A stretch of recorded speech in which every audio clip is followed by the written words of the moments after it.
Hello friend, welcome back. In our previous video, I have already discussed about that things with you, how can working with the event, that means the keyboard events, and we successfully did that work. So now in this video, I want to discuss about two-way data binding. So I have already discussed about that things with you, the one-way data binding. So now I want to discuss another way. So for doing this, like first of all, I want to create another file, and now I just click on the save as, and I just name it with our class. So I just name it as class 7. Okay, I just simply define that class 7.html, and I just click on the save. So that is our class 7. So for now, I just copy all the things from our class 2. I just simply copy it, and here we don't need this. That is our class 7. I just simply paste it. Okay, so in particular that position, that is our method. So right now I don't need this method, better I just remove it. So that is our method. Okay, and then our one of the property, that is a data property, and here I also want to do and remove it. Perfect. So now here I want to discuss about data binding. Better I just put the title as a two-way data binding. Okay, I just simply define as a two-way data binding. So now if you click on the save all, so that is our file. So go to our exercise file. So that is our class. So now I want to open it. So that is our keyboard event. So now I just simply open it. Perfect. Two-way data binding is most interactive one of the part. Okay, like I show you, like there is I just define one of the our property. I name it property as a name, and here I define some of the name as a Udemy right now. Okay, so I just put some of the name, and here in our ID position, I just simply define one of the ID. So here I name it as a my name.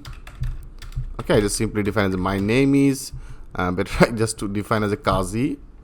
Okay, I just simply define that Kazi. So I just simply define as a Kazi, and here I define that my name is, I want to display it. I want to display this property, that means the name. So I just simply define that name. So now if you click on the save all, and now if you refresh it, so here it should be display our name. My name is Kazi. Perfect. So friend, data binding is this type of one of the things, like when you put some of the message in your WhatsApp or the Facebook chat box, then you will notify some of the time when your opposite person writing some of that content, automatically first of all it should be visible, right?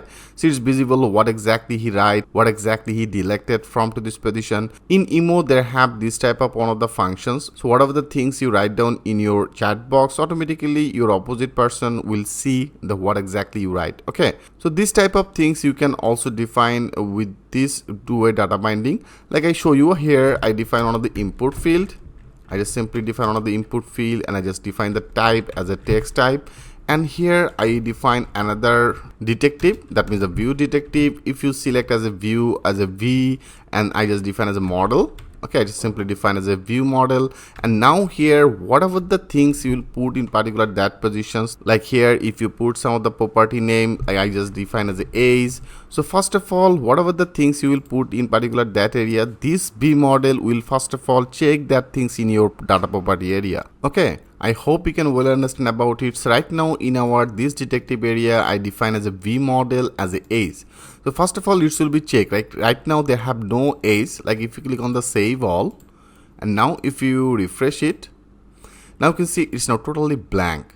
So now, as I told you before, first of all it should be checked is that any property in our data property area is have or not. So first of all, here I define that name as the age, and here I also want to display that name. So that means our this property I just defined as a age. Okay, so now if you click on the save all, and now here if you refresh it, now you can see it's now showing as a Kazi. So better I want to put as some of the bracket. So here I define some of the bracket as a BR. Sorry, I just simply define on the bracket, and now if you click on the save all, and now if you refresh it, so now whatever the things you will put in particular that area, it should be writing on here. Like I just define as easy, you can see it's now showing as easy learning. So I just simply define as easy learning. Now it's showing as easy learning. So whatever the things you will put, automatically it should be visible on here. Okay, So I think you can well understand about it. So in our detective area, I just define as a V model. So when you use that V model into the V model area, whatever the property you will declare, first of all, it should be checked in our elements area, in our data property area, is that any property with this name or not. Okay, so if you want to put the things as a blank, so right now I just put as a blank, click on the save all, and now if you refresh it, now you can see it's not totally blank. But here if you put any text, automatically it should be visible in particular that area. Okay, and also if you put your name on particular that position, so like I just define that name as a Kazi again, and now by default it should be displayed that name. So if you click on the save all, if you now refresh it again, you can see by default it's now showing as a Kazi. So how much interactive it is and how much easy. So if you want to do that work with using the JavaScript, then you have to write down a lot of the code for this one. Okay, so you can see how much easily we can define that things with this detective. So that is a V model. I hope you can well understand about it. So that is actually one of the type, that means a two type data binding. So here I define as a two. So I just simply define as a two-way data binding. So that is actually the two-way data binding. I hope you can well understand about it. So friend, when we will use it in our project, then it should be very much clear to you. So in our next video, I want to discuss about that modifier.